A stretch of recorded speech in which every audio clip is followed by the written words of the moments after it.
बोल रहे हैं, देखो सरकार जो है बड़ी बड़ी कंपनियां लेकर आ रही है देश के अंदर, ये बात सच है, इसको डिनाई नहीं कर सकते, आ रही है कंपनियां। लेकिन फ़र्क क्या पड़ रहा है, एजुकेशन का स्तर जो है बहुत ज़्यादा गिरे जा रहा है और जॉब वैकेंसी नहीं निकल रही है, सब कॉन्ट्रैक्ट बेस पे जा रहा है, सब ठेकेदारी पे जा रहा है, ठेकेदारी पे जा रहा है। देखिए ठेकेदारी प्रथा में कितने रुपए मिलते हैं आदमी को, 12,000, 13,000, 15,000, मैक्सिमम 20,000 रुपये ज़्यादा मिलता हुआ नहीं होगा, 20 या 25 मान लो, बहुत ज़्यादा 25। लेकिन अगर वही व्यक्ति जो शहर में रह रहा है 25,000 कमा रहा है, अकेला कमा रहा है, तो अकेला खा गुजर सकता है। लेकिन अगर उसका वहीं परिवार आ गया बीच में, एक बच्चा हो गया, वो नहीं कर सकता सर्वाइव। उसके बच्चे पढ़ने के लिए कहाँ जाएंगे, सरकारी स्कूलों में जाएंगे।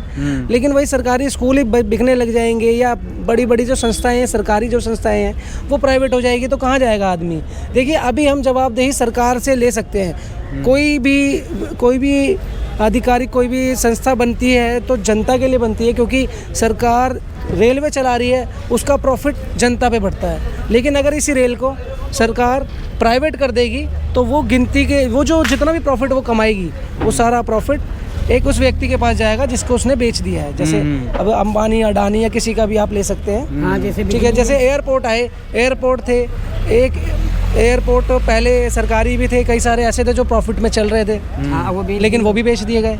अब उसका प्रॉफिट हर साल अच्छा प्रॉफिट आ रहा था, वो भी बेच दिए गए। किस वजह से बेचे ये जनता तय करेगी। लेकिन पहले जब उसका प्रॉफिट आता था तो वो जनता के यूज़ होता था, जनता के ऊपर खर्च किया जाता था। और अब जिस तरीके से वो सारा पैसा एक ही संस्था को मिल जाता है, एक ही प्राइवेट एजेंसी को पैसा मिल जाता है, एक ही एजेंसी को फ़ायदा मिल रहा है।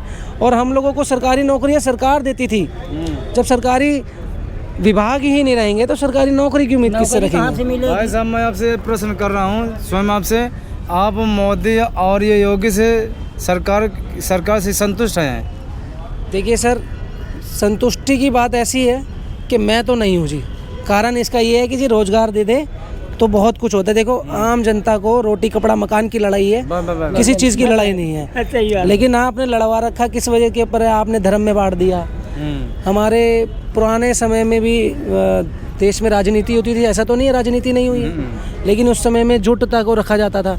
लेकिन ये समय में जो सरकार चल रही है, इनकी कुछ नीतियाँ इस तरीके से है कि बांटने की बातें करते हैं। पहले हिंदू करते थे तो मुट्ठी बना के बोलते थे कि सारे जितने भी वर्ण हैं सब एक साथ होंगे, हिंदू मुस्लिम भाई हैं, सिख ईसाई भाई हैं। आज की समस्या ये है कि भैया हिंदू मुस्लिम सिख ईसाई कोई आपस में भाई की तो बात होती ही नहीं है, दुश्मन की नज़र से देखा जाता है। सरदार दिखेंगे तो खालिस्तानी कह दिए जाएंगे, मुस्लिम दिखेंगे तो आतंकवादी कह दिए जाएंगे, और हमारे समाज के दिखेंगे तो भैया बेकार ही है। मतलब बहुजन समाज को तो वो समाज मानते ही नहीं है एक तरीके से। लेकिन वो भूल गए हैं कि 85% हम लोग हैं और हम लोग बटेंगे नहीं। हमारे को ये कसम खानी पड़ेगी कि हम बटे ना, समाज को एक बना के रखना है, मुट्ठी बना के रखनी पड़ेगी। इनका तो मानना ये है कि 5 उंगलियां 5 समाज है ना, तो 5 को अलग अलग बना के और हिंदू का चौरन चटाते रहो और 5 को अलग बना दो, ताकि हमारी ना भीख मांगने की नौबत आ जाए। तो वो नौबत आने नहीं देनी है हमारे को। हमारा समाज समझदार है। सबसे बड़ी बात यह है कि हमारा समाज समझदार है, बहुजन समाज समझदार है। बाबा साहब को मानने वाले जितने भी लोग हैं, सारे के सारे लोग जो हैं शिक्षित हैं। और इनको किस बात की डर लग रहा है? अभी तो हमारी पहली या दूसरी पीढ़ी ही सरकारी नौकरी ले पाई है। इनके तो पास सालों से, हजारों सालों से कोटा मिला हुआ है, कितने सालों से फायदा ले रहे हैं। ये सब इनको भुगतान करना पड़ेगा। ये कहते हैं कोटे की बात करते हैं, सुदामा कोटा नहीं चलता क्या? सुदामा कोटा भी तो काम करता है, वो तो हमें नहीं मिलता, वो तो स्वर्ण को ही मिलता है। सुदामा कोटा कभी बात होती है उस बारे में? किसी को पता भी नहीं होगा सुदामा कोटे के बारे में, लोगों को पता ही नहीं है। लेकिन और दूसरी बात, मंदिरों के अंदर ये बात करते हैं, मंदिरों में कभी बात करेंगे बिठाने की? हमारे नहीं कभी बोल सकते हैं? हमको सिर्फ जूते चप्पल माला वाला बेचने के लिए ही बिठाएंगे हमेशा। बात बस वही होगी।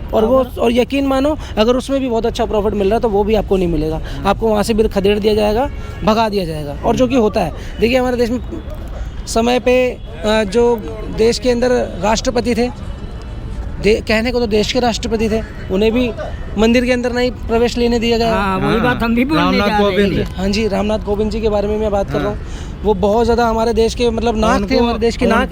उनके वेतन में छूत नहीं लगी थी, उनके शरीर में छूत लगी थी। बताइए, मंदिर में चढ़ने का अधिकार नहीं मिला उनको।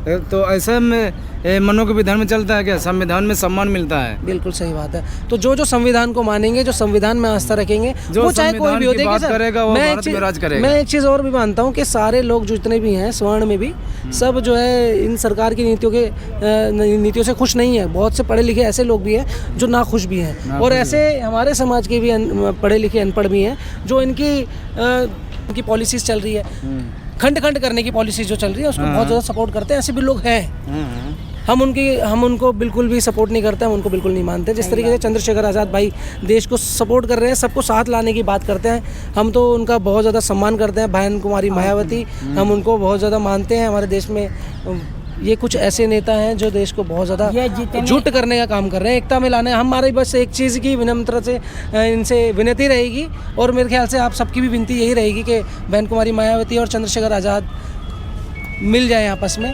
बहुत अच्छा रहेगा। वो अच्छा रहेगा, बहुत अच्छा रहेगा। धन्यवाद। Thank you. जब भारतीय जनता पार्टी की सरकार आती है तब तक आरक्षण की बात करती है, आरक्षण हटाने की बात करती है। अटल बिहारी की सरकार आई, वो भी आरक्षण हटाने की बात कर रहे। मोदी की सरकार आई, वो भी आरक्षण हटाने की। लेकिन एक बात है बाबूजी, उस समय पे ये क्या नाम है आपका, अटल बिहारी वाजपेयी थे, उन दौरान के अंदर कानून के दायरे में ही रह के काम होता था। ये तो बिल्कुल अंधा काम कर रहे हैं, बिल्कुल ही मतलब जैसे कोई देख ही नहीं रहा है। देखिए जैसे कोई देख ही नहीं रहा, जैसे बिल्कुल मतलब दिखने वाले की आंखों में धूल झोंक दी है, बिल्कुल बेवकूफ़। और और समाज भी ऐसा अंधों की तरह व्यवहार कर भी रहा है। लेकिन ऐसा नहीं है कि सारा समाज ऐसा है, बहुत सारे लोग हैं हमारे जैसे भी हैं जो अपने समाज को बढ़ाना चाहते हैं। भैया मनुस्मृति को देश में नहीं लगाना चाहते।